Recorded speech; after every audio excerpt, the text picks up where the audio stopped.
Modern period in India. अब हम लोग इसकी बात करेंगे, यानी कि अब हम लोग बात करेंगे भारत के रेस्पेक्ट में, भारत के लिए, भारत के आधार पर आधुनिक काल का, इतिहास के आधुनिक काल का। क्योंकि आप लोग हैं क्लास 8 में, और क्लास 8 में जो आप लोगों को एसएसटी के तहत पहला चैप्टर, पहला अध्याय पढ़ना है वो इतिहास का है, हिस्ट्री का है, जहां पर वेयर, व्हेन एंड हाउ जो अध्याय है, जो चैप्टर है, चैप्टर नंबर 1, उसके तहत बहुत सारी बातें करनी है, जहां पर आप लोगों को भारत के इतिहास, खासकर भारत के आधुनिक इतिहास के बारे में जानना है, और यह भी जानना है कि आखिर इतिहास का अर्थ क्या होता है, इतिहास का बेस क्या होता है, आखिर इतिहास का कंसेप्ट आता है तो आता कहां से है। और इन सारी चीजों की बात हम लोगों ने शुरू कर रखी है। और जो पिछला क्लास था वो पहला क्लास था इस अध्याय का, जहां पर हम लोगों ने वो बहुत सारी बातें की है जो अभी तक आप लोगों को आपके पुस्तक के अनुसार, आपके बोर्ड के पाठ्यक्रम के अनुसार पढ़ना था, जो कि पृष्ठ संख्या 5 और पृष्ठ संख्या 6 पर आया था। और अब हम लोग इसी पृष्ठ संख्या 6 पर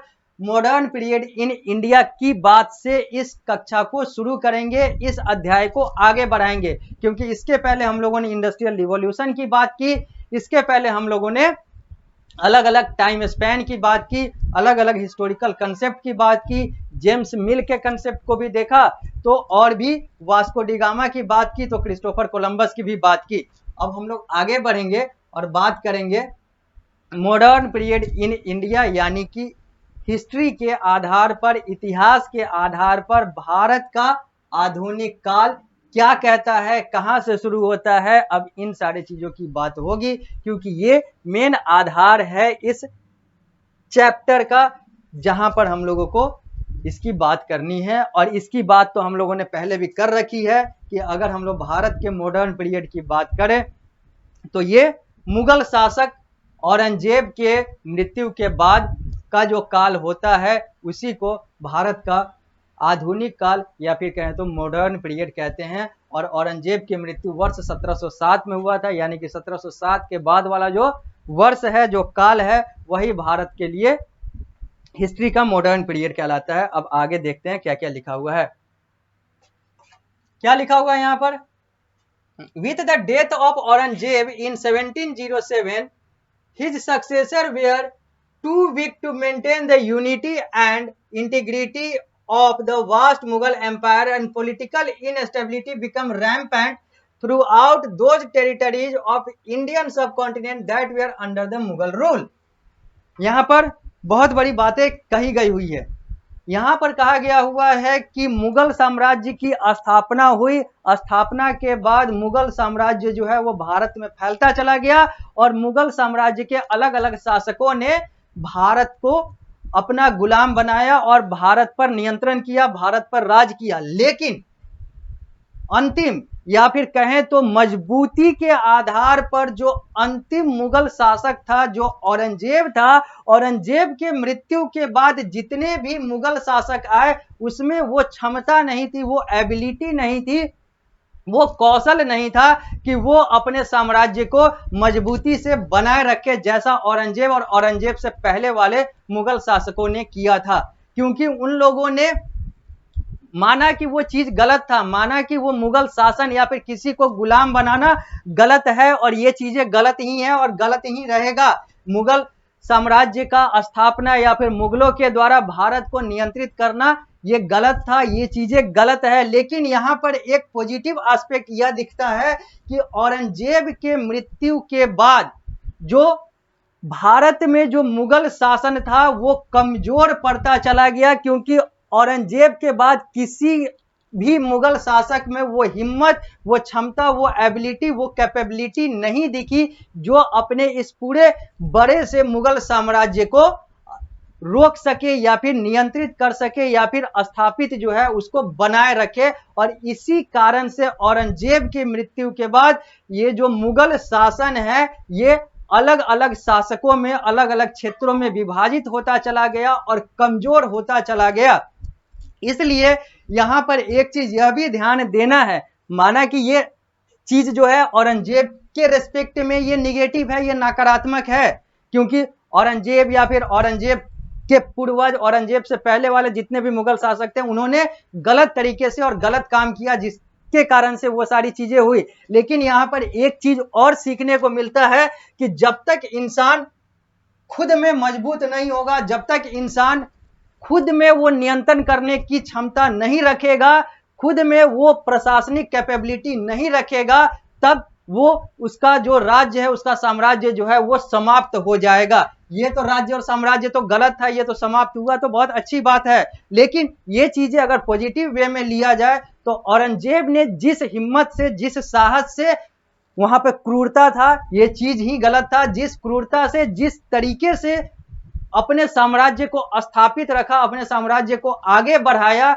वो चीजें गलत थी। लेकिन यहां पर चीज ये आती है कि हाँ, उसके बाद किसी में वो क्षमता नहीं दिखी कि वो अपने साम्राज्य को, वो मुगल एम्पायर को ज्यादा दिन तक बचा कर भी रखे, और उसका मुगल एम्पायर जो है, मुगल शासन जो है वो समाप्त हो गया औरंगजेब की मृत्यु के कुछ वर्षों के बाद। यानी कि औरंगजेब वाले लाइफ से या औरंगजेब के जीवन से यह चीज सकारात्मक रूप से सीखने को मिलता है कि अगर हमें अपने आप को स्थापित करना है, अगर हमें अपने आप को सही रूप से स्थापित करना है, तो हमें जरूरत पड़े तो तानाशाह बनना होगा, हमें जरूरत पड़े तो वो मजबूत इच्छा शक्ति दिखानी होगी, तभी जाकर जो हमारी जनता है, जो हमारे लोग हैं, जहां पर हम लोग कार्य कर रहे हैं, जहां पर जो जनता है, उन सारे चीजों को नियंत्रित किया जा सकता है।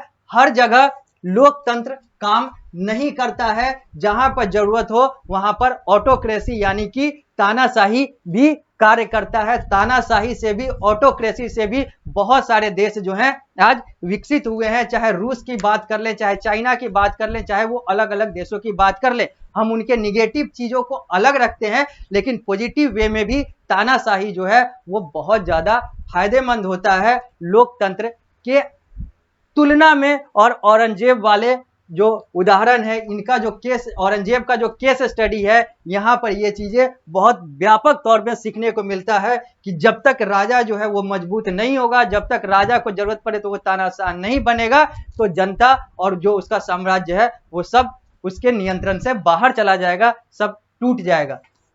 तो अब हम लोग आते हैं यहाँ पर यही लिखा हुआ है कि अगर हम लोग भारत के मॉडर्न पीरियड की बात करें तो औरंगजेब की मृत्यु 1707 में हुई। उसके बाद किसी भी शासक प्रशासक में, मुगल शासक प्रशासक में वो क्षमता, वो एबिलिटी, वो कैपेबिलिटी, वो हुनर, वो कौशल नहीं दिखा कि वो अपने बड़े से साम्राज्य जो पूरे लगभग भारत में फैला हुआ है उसको नियंत्रित कर सके, और टूटता चला गया पूरा मुगल साम्राज्य।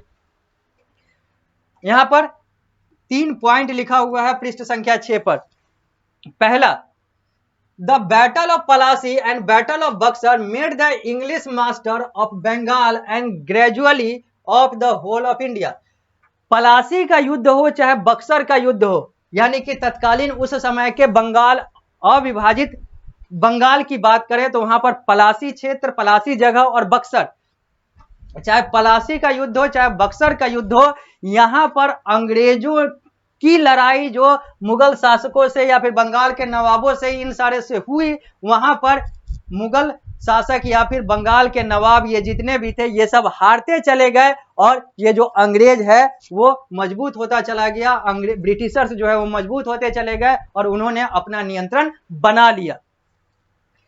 The British East India Company या simply the East India Company transform from a trading company into a political power. और ये जो ईस्ट इंडिया कंपनी जो एक व्यापार के तौर पर, एक व्यापारी संयंत्र के तौर पर, एक ट्रेडिंग कंपनी के तौर पर भारत आया था, अब वो राजनीतिक शक्ति प्राप्त करता जा रहा था, क्योंकि वो अलग अलग क्षेत्र को नियंत्रित करता जा रहा था। यहां पर बहुत सारी चीजें हैं, एक बहुत बड़ा कंफ्यूजन होता है। हम लोग यह मानते हैं, अधिकांश लोग जो इतिहास को सही तरीके से नहीं जानते हैं, वो ये मानते हैं कि पहले मुगल आया था, उसके बाद अंग्रेज आया, मुगल गया तब अंग्रेज आया, लेकिन यहां पर ऐसी बातें नहीं है। मुगल के समय ही, औरंगजेब के समय ही, औरंगजेब के जीवन काल यानी कि अंतिम मुगल शासक, अंतिम मजबूत मुगल शासक औरंगजेब के शासन काल में ही अंग्रेज जो है वो भारत आ गया था, यानी कि ईस्ट इंडिया कंपनी जो है वर्ष 1600 में ही स्थापित हो गई थी, जबकि औरंगजेब की मृत्यु तो वर्ष 1707 में हुई है। तो अंग्रेज आ तो गया था 1600 में ही, लेकिन उसका जो पॉलिटिकल पावर और जो भारत को नियंत्रण करने वाली बात आई वो 1707 के बाद आई। 1707 के बाद इसने अलग अलग लड़ाई अलग अलग मुगल शासकों से, कमजोर मुगल शासकों से लड़ा और आधिकारिक रूप से वर्ष 1747 में इसने यानी कि ईस्ट इंडिया कंपनी ने भारत को नियंत्रित किया। यानी कि 1600 में आया था एक व्यापारिक संयंत्र के रूप में, एक व्यापार करने के लिए कंपनी के तौर पर।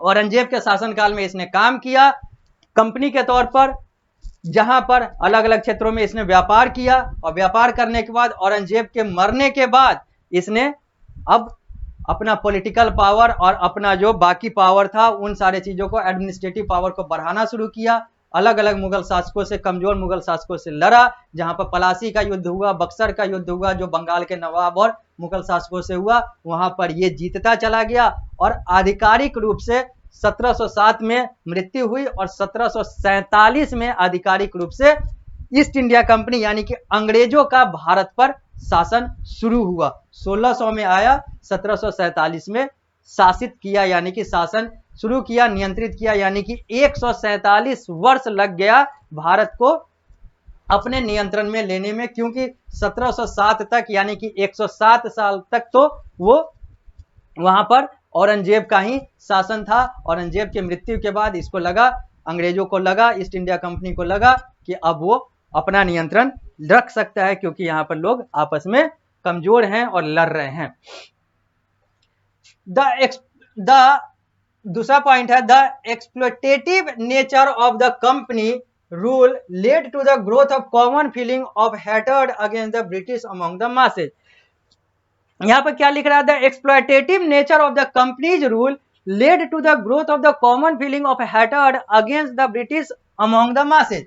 अब ये जो कंपनी का जो रूल था, कंपनी का जो शासन शुरू हुआ, यहां पर क्या था? ये जो कंपनी था ये एक्सप्लॉइटेशन यानी कि शोषित कर रहा था अपने लोगों को, अपने जनता को, यानी कि सही सही कहे और साफ साफ कहें तो भारतीयों को ये अंग्रेजों के द्वारा शोषण झेलना पड़ रहा था, इस ईस्ट इंडिया कंपनी के द्वारा शोषित किया जा रहा था, जिसके कारण से इन लोगों में इस ब्रिटिश कंपनी या फिर ब्रिटिशर्स के लिए बहुत ज्यादा गुस्सा बढ़ रहा था। अगला पॉइंट है invasion of Nadir Shah in 1739 and Ahmad Shah Abdali in 1761 dealt a severe blow to the already weak Mughal empire. यहां पर क्या कह रहा है कि एक तो मुगल एम्पायर पहले से ही कमजोर हो चुका था औरंगजेब की मृत्यु के बाद, उसके बाद नादिर शाह का आक्रमण भारत पर और अहमद शाह अब्दाली का आक्रमण भारत पर, ये जो हुआ इसके बाद मुगल साम्राज्य जो है और ज्यादा टूटता चला गया, और ज्यादा खत्म होता चला गया, और ज्यादा समाप्ति की तरफ चलता चला गया। नादिर शाह ने भारत पर 1739 में आक्रमण किया, जबकि 1761 में अहमद शाह अब्दाली के द्वारा भारत पर आक्रमण किया गया। और ये सब लोग भारत पर इसलिए आक्रमण करते थे क्योंकि भारत से आर्थिक जो शक्ति थी, भारत वहां से जो अर्थव्यवस्था और जो धन है वो लूटा जा सके, यानी कि सोने की चिड़िया को लूटा जा सके। आगे अब हम लोग पृष्ठ संख्या 7 पर आ रहे हैं। यहां पर लिखा हुआ है new geographical categories in the 18th century. अगर हम लोग 18वीं शताब्दी की बात करें तो वहां पर जो भौगोलिक जो कैटेगरीज है, भौगोलिक जो अलग अलग क्षेत्र हैं, श्रेणी है, उसको इस चित्र में दर्शाया गया है, दिखाया गया है। यह आप लोग देख सकते हैं। अमेरिका है, ये यूरोप है, ये अफ्रीका है, इसमें मिडिल ईस्ट को दिखाया गया है, इसमें एशिया एंड फार ईस्ट को दिखाया गया है, और इसमें ऑस्ट्रेलिया एंड पैसिफिक को दिखाया गया है। यानी कि अमेरिका महादेश, जो अभी नॉर्थ अमेरिका और साउथ अमेरिका के नाम से दो महादेश है, वो यहां पर देखे जा सकते हैं पहले वाले चित्र में। नॉर्थ अमेरिका और साउथ अमेरिका, ऊपर वाला अब नॉर्थ अमेरिका बन चुका है, नीचे वाला दक्षिण अमेरिका यानी कि साउथ अमेरिका, ऊपर वाला उत्तर अमेरिका। ये जो है ये यूरोप है, जिसमें इंग्लैंड, स्पेन, फ्रांस, जर्मनी, रूस, रसिया जिसको अंग्रेजी में कहते हैं, ये सब आता है। ये जो है तीसरे चित्र में अफ्रीका को देख सकते हैं, चौथे चित्र में मिडिल ईस्ट को देखा जा सकता है, पांचवें में एशिया एंड फार ईस्ट को देखा जा सकता है, एशिया महादेश और जो दूर के पूर्वी क्षेत्र हैं उसको देखा जा सकता है, ये बीच के पूर्वी क्षेत्र हैं इसको देखा जा सकता था चौथे चित्र में, और छठे चित्र में ऑस्ट्रेलिया महादेश और पैसिफिक को देखा जा सकता है। अब हम लोग आगे बढ़ते हैं और चौथे पॉइंट पर बढ़ते हैं, क्योंकि 3 पॉइंट अभी तक हम लोगों ने मॉडर्न पीरियड इन इंडिया के तहत किया था, जिसमें बैटल ऑफ पलासी बक्सर की बात की,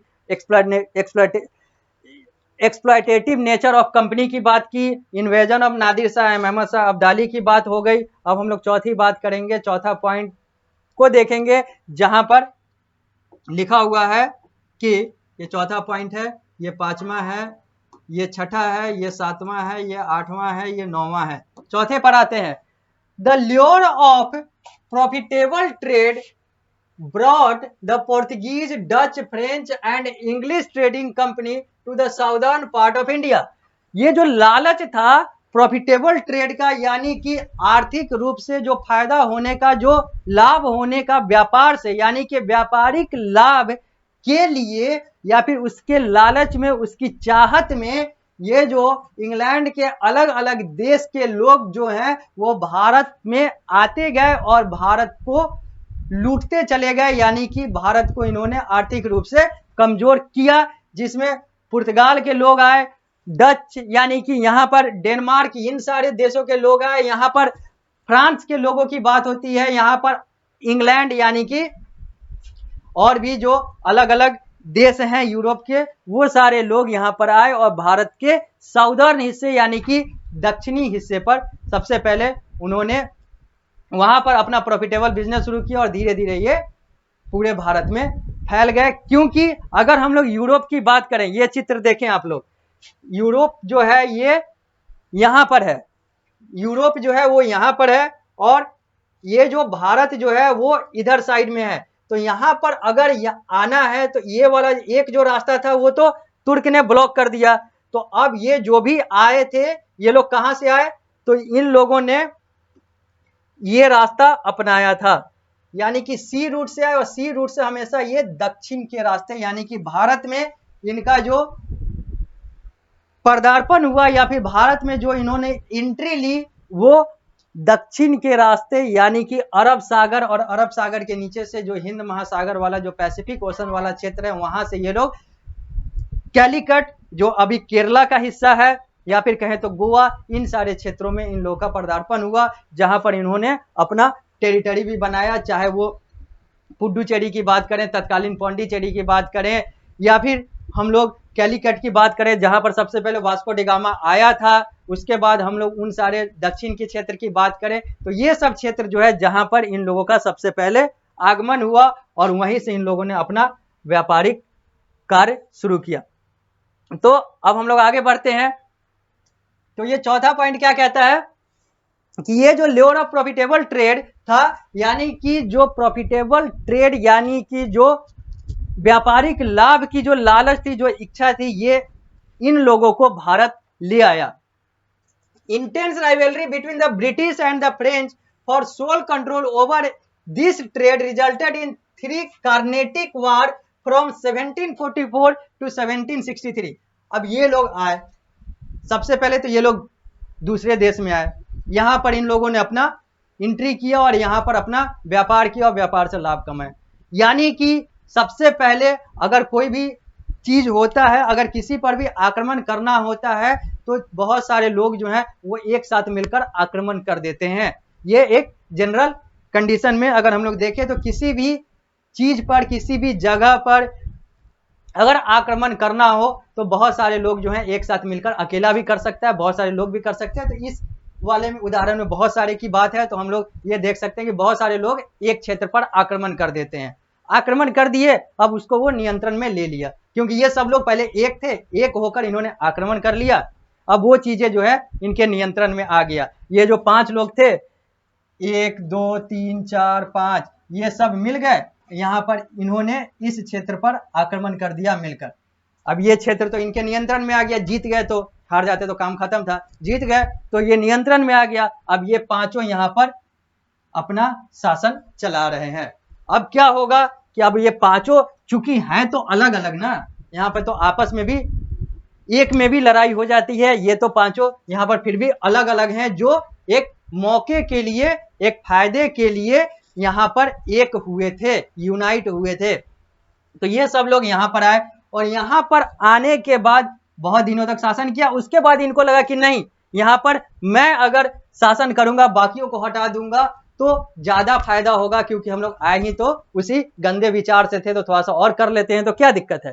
तो ये सारी चीजें हैं, तो इसको हटा देते हैं, यहाँ पर मैं नियंत्रण करूंगा तो ज्यादा फायदा होगा, क्योंकि ये सारी चीजों से हम लोगों को और ज्यादा जो ट्रेड प्रॉफिट है वो और ज्यादा होगा। तो इसलिए ये जो अलग अलग देश थे जिन्होंने भारत पर आक्रमण किया, ये लोग कुछ समय बाद आपस में ही लड़ने लगे कि मैं इस क्षेत्र को नियंत्रित करूंगा, तो मैं इस क्षेत्र को, मैं यहां से नहीं हटूंगा तो मैं यहां पर विस्तार करूंगा, मैं यहां पर आगे बढ़ूंगा। ये सारी चीजें आपस में हो गई, जिसमें दो देश, बेसिकली बड़े स्तर पर दो देशों ने आपस में बहुत बड़े स्तर पर राइवलरी या फिर बहुत बड़े स्तर पर कंपीट किया, कंपटीशन किया, जिसमें एक इंग्लैंड आता है और एक फ्रांस आता है। यानी कि इंग्लैंड और फ्रांस जो अलग अलग यूरोपियन नेशन थे, उन लोगों ने भारत में आने के बाद अपने व्यापार को, अपने व्यापार को बढ़ाने के लिए दूसरे के व्यापार, यानी कि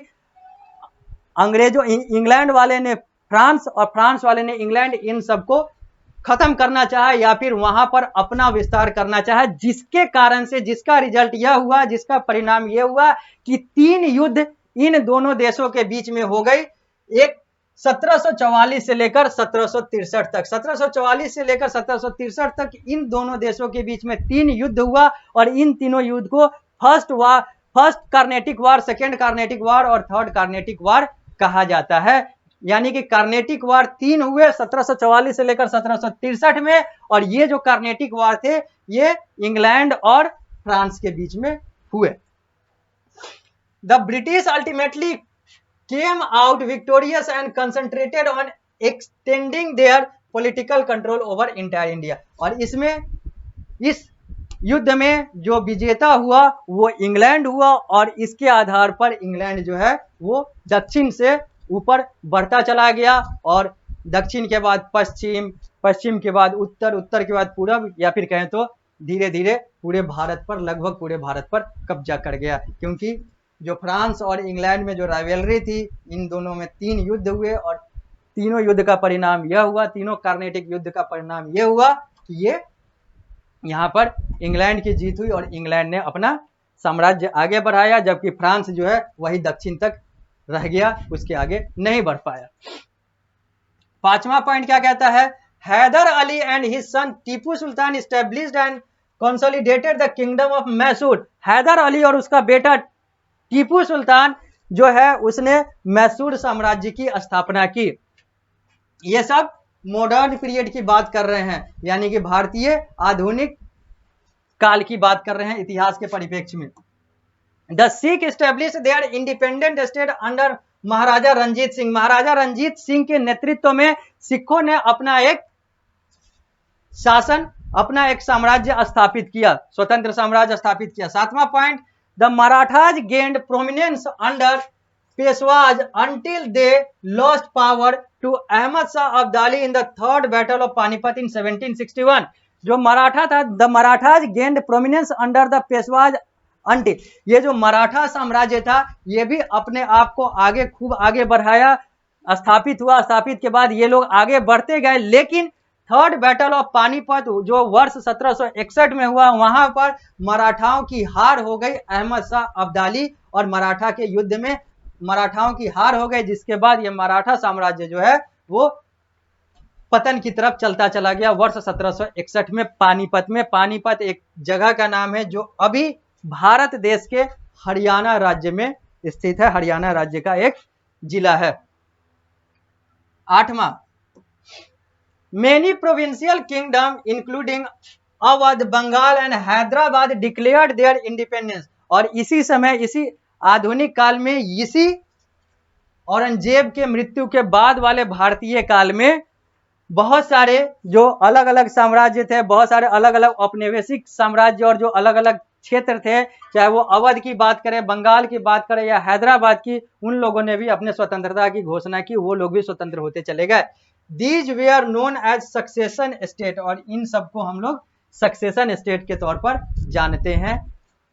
9वां पॉइंट कहता है some of the Rajput ruler become powerful, कुछ राजपूत शासक भी मजबूत बनते गए, शक्तिशाली बनते गए। The city of Jaipur was built by Sawai Jai Singh the ruler of Amer state, Amer state का जो शासक था, जो वहां का रूलर था, जिसका नाम सवाई जय सिंह था, उसने एक शहर को स्थापित किया, एक शहर का निर्माण किया, जिसको उसने अपना नाम दिया, और उस शहर को जयपुर कहते हैं, जो अभी भारत देश के राजस्थान राज्य की राजधानी है और एक जिला है।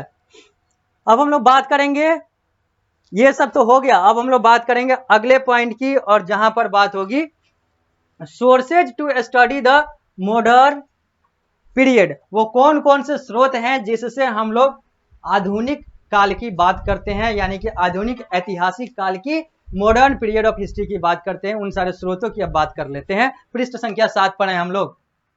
लिखा हुआ है period under study was a large bulk of sources. ये जो पीरियड, ये जो आधुनिक काल है, इसके लिए बहुत सारे स्रोत या फिर कहें तो बहुत सारे सोर्सेज हैं, जिसके आधार पर इन सब के बारे में, इस काल के बारे में जानकारी ली जा सकती है। मेडाइवल के लिए उतने स्रोत नहीं थे, क्योंकि उस समय तो पेपर का भी आविष्कार नहीं हुआ था। धीरे धीरे पेपर का आविष्कार हुआ, फिर वो लिटरेरी सोर्स और आर्कियोलॉजिकल सोर्स और बहुत सारे बनते चले गए। लेकिन मॉडर्न पीरियड में उससे आगे हम लोग निकल चुके थे, उससे आगे मानव सभ्यता निकल चुका था, जहां पर हम लोगों ने इंडस्ट्रियल रिवॉल्यूशन को भी देखा, अलग अलग चीजों को भी देखा। तो यहाँ पर सोर्सेज ऑफ इंफॉर्मेशन जो है वो with respect to medieval period, मध्यकाल, बहुत ज्यादा थे।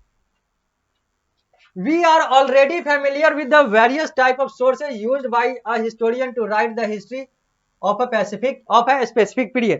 हम लोग पहले से ही जानते हैं कि इतिहासकार जो है वो किन अलग अलग स्रोतों का प्रयोग करते हैं इतिहास को लिखने के लिए, जो आप लोग पिछली कक्षा में देख चुके हैं, जहां पर लिटरेरी सोर्स यानी कि साहित्यिक स्रोत या फिर आर्कियोलॉजिकल सोर्स यानी कि पुरातत्व वाले स्रोत की बात हुई थी। The advantages of sources for the modern period are that they are found in very large quantity and are also well preserved. यहाँ पर अगर हम आधुनिक काल की बात करें तो यहाँ पर जो स्रोत हैं, यहाँ पर इसका सबसे बड़ा लाभ ये है कि ये बड़ी मात्रा में बहुत सारे स्रोत जो हैं वो पाए जाते हैं, और इनको बहुत अच्छे तरीके से रक्षित, संरक्षित, सेव, प्रिजर्व किया जा सकता है, किया जाता है। Scientific method in present world make it easier for us to preserve the record. ये जो वैज्ञानिक तरीके हैं अभी के समय में, मॉडर्न पीरियड में, ये हम लोगों को आसान या फिर सहूलियत देते हैं कि इन रिकॉर्ड को, इन सारे चीजों को अच्छे तरीके से रक्षित किया जाए, संरक्षित किया जाए। The sources to study the modern period of Indian history are diversified. अगर हम लोग स्रोत की बात करें जिसके आधार पर हम लोग इंडिया के मॉडर्न पीरियड या फिर इंडियन हिस्ट्री के मॉडर्न पीरियड को पढ़ते हैं या पढ़ सकते हैं, तो ऐसे बहुत सारे स्रोत हैं, डाइवर्सिफाइड है, अलग अलग हैं। These sources are of the following two type. ये जो स्रोत हैं, ये जो सोर्सेज हैं, ये निम्नलिखित 2 प्रकार के हैं, निम्न 2 प्रकार के हैं। अब इसकी बात हम लोग पृष्ठ संख्या 8 पर करेंगे। वो कौन कौन से source to study the modern period है। अब इसके ये जो 2 पीरियड में कैटेगराइज किया गया है, 2 सोर्सेज में कैटेगराइज किया गया है, अब हम लोग इसकी बात करते हैं। तो यहां पर क्या लिखा हुआ है, पहला प्राइमरी सोर्स, यानी कि प्राइमरी सोर्सेज की बात करते हैं। लिखा हुआ है the primary sources refer to the written और डेवलप्ड डॉक्यूमेंट और object during the study. Primary source का मतलब है कि जब हम लोग पढ़ाई कर रहे हैं, जब हम लोग इतिहास को खंगाल रहे हैं, तो जो हम लोगों के द्वारा जो लिखा गया जो चीज है वो हमारा प्राइमरी सोर्स होगा। क्योंकि प्राइमरी का मतलब होता है जिसे हम अपने तरह से पहली बार डेवलप करते हैं, वो स्रोत जो है वो प्राइमरी स्रोत होता है, प्राइमरी सोर्स होता है। और ये प्राइमरी सोर्स को यही अंग्रेजी में लिखा हुआ है कि वो सारे रिटन डॉक्यूमेंट जो कि एक स्टडी के दौरान डेवलप किया जाता है, एक हिस्टोरियन के द्वारा, एक लेखक के द्वारा, एक पुरातत्वविद के द्वारा, आर्कियोलॉजिस्ट के द्वारा। तो यही सब प्राइमरी सोर्स कहलाता है। These include archaeological document. अब वही बात है कि कहीं पर खनन हो रहा है, कहीं पर किसी बिल्डिंग को ढहाकर उन सारे चीजों के अवशेषों को देखा जा रहा है, पढ़ा जा रहा है, तो ये जो पुरातत्वविद वाले जो लोग होते हैं, जो आर्कियोलॉजिस्ट होते हैं, ये लोग जो डॉक्यूमेंट बनाते हैं, ये प्राइमरी सोर्स हो गया। जो चित्र लेते हैं वो प्राइमरी स्रोत हो गया। न्यूज़पेपर प्राइमरी स्रोत हो गया। मैगजीन उसके आधार पर जो बनता है वो प्राइमरी स्रोत हो गया। पंपलेट और जो वीडियो टेप्स वगैरह बनते हैं, चलचित्र वगैरह, और जो अलग अलग लेख बनते हैं, ये सारे चीज जो हैं ये प्राइमरी सोर्स होते हैं। Archaeological sources include the building spread across the country such as the India Gate, Gateway of India, Parliament House and Rashtrapati Bhavan. Archaeological स्रोत में हम लोग पुरातत्व वाले जो स्रोत होते हैं उसमें हम लोग कौन कौन से चीजों को लेते हैं, जैसा हम लोगों ने पहले भी पिछले क्लास में देख रखा है, क्लास 7 में, कि अगर इंडिया के रिस्पेक्ट में बात करें तो उन सारे बिल्डिंगों की बात कर सकते हैं। जैसे इंडिया गेट है दिल्ली में, गेटवे ऑफ इंडिया जो है मुंबई में है, पार्लियामेंट हाउस और राष्ट्रपति भवन जो है दिल्ली में है। इन सब जगहों को स्टडी करके एक आर्कियोलॉजिस्ट जो है, एक पुरातत्वविद जो है, वो इतिहास का जानकारी ले सकता है। ये आर्कियोलॉजिकल सोर्स हो गया। Original document such as government order and official correspondence are other important sources of historical information. अगर हम लोग ओरिजिनल डॉक्यूमेंट जिसमें सरकारी दस्तावेज, सरकारी पत्र, आधिकारिक पत्र, ऑफिशियल पत्र, ऑफिशियल जो पेपर होते हैं, कॉरेस्पॉन्डेंस होते हैं, ये सब भी हिस्टोरिकल इंफॉर्मेशन देने के लिए बहुत लाभदायक पर्याप्त होते हैं। These are well preserved in the archive and provide us a first hand knowledge of event. और ये सब जो है ये बहुत अच्छे तरीके से संरक्षित किए गए हुए हैं। इसको उपयोग करके फर्स्ट हैंड इंफॉर्मेशन यानी कि पहली दृश्यता में ये जानकारी ली जा सकती है।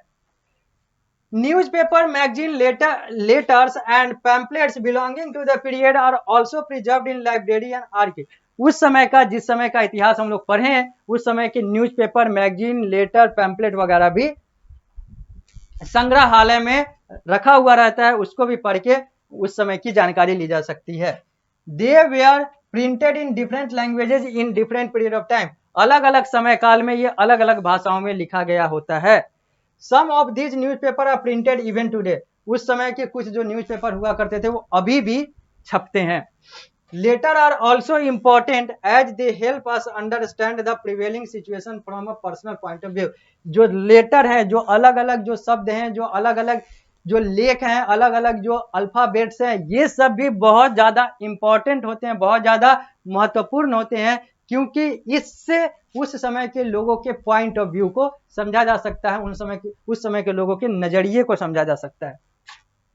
We get a detailed idea from printed book about the achievement in various fields such as art, literature, science, technology, medicine, etc. हम लोग छपे हुए पुस्तक से भी प्राइमरी सोर्स के तौर पर जानकारी ले सकते हैं, जैसे साहित्य का, जैसे कला का, जैसे विज्ञान का, जैसे तकनीक का, जैसे दवा का, जैसे अलग अलग चीजों का। Book also tell us about social, economic and political condition of a period.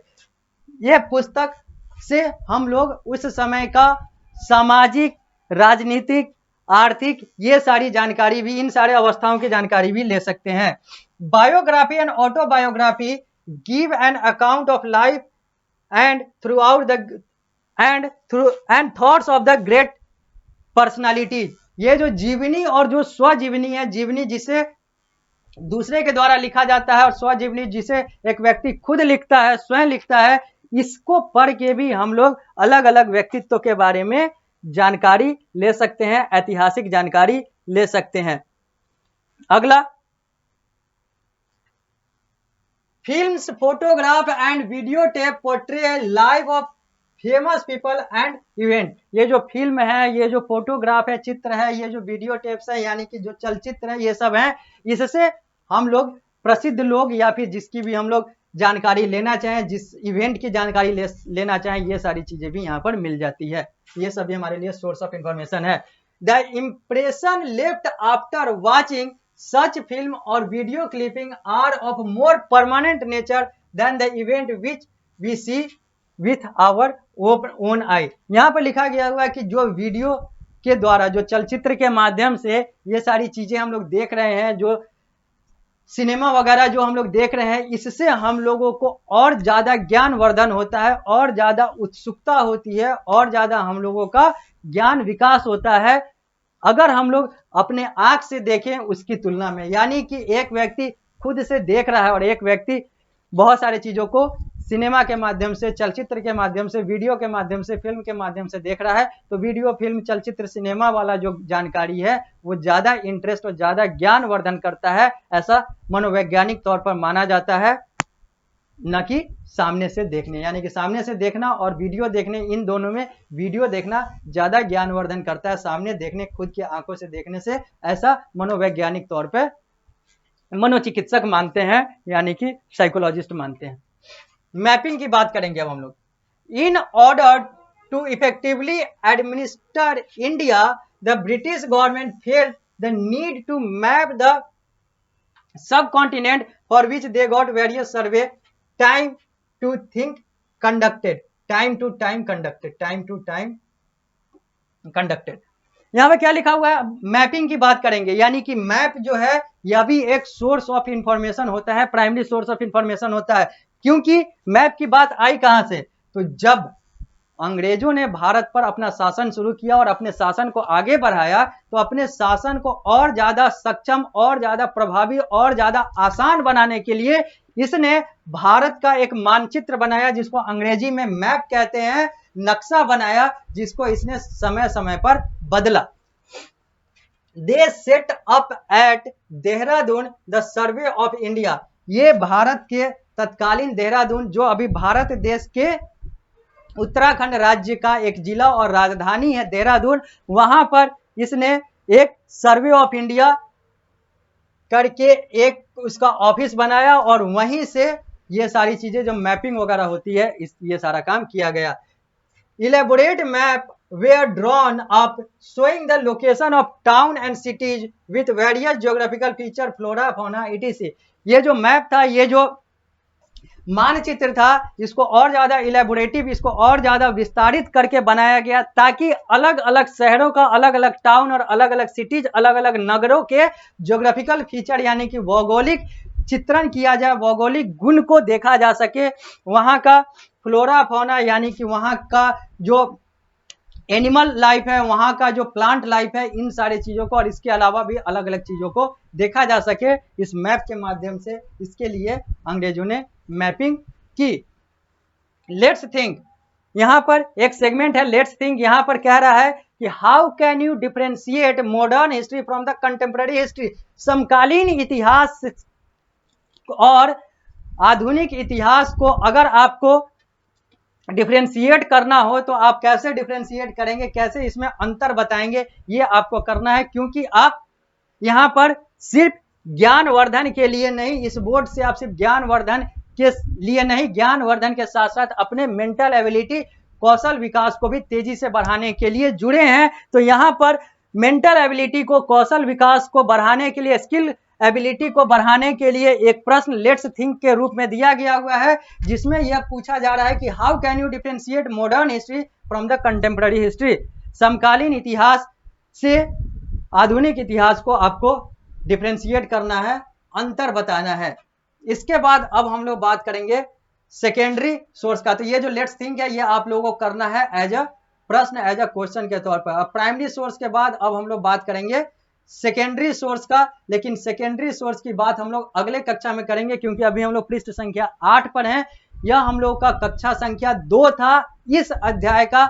अब जब हम लोग अगले कक्षा में मिलेंगे तो वो तीसरा क्लास होगा और वही अंतिम क्लास होगा, जिसमें हम लोग इस चैप्टर को समाप्त करेंगे। यानी कि अब हम लोग मिलते हैं अगले क्लास में इस अध्याय के कक्षा संख्या 3 यानी कि अंतिम कक्षा में, जहां पर हम लोग बाकी बचे, इस अध्याय के बाकी बचे चीजों की बात करेंगे, जो आप लोगों को PSBI के अनुसार पढ़ना है, public school board of India के पाठ्यक्रम और पुस्तक के अनुसार पढ़ना है। तो इस क्लास को, इस कक्षा को देते हैं यहीं पर विराम। मिलते हैं अगली कक्षा में, तब तक के लिए धन्यवाद।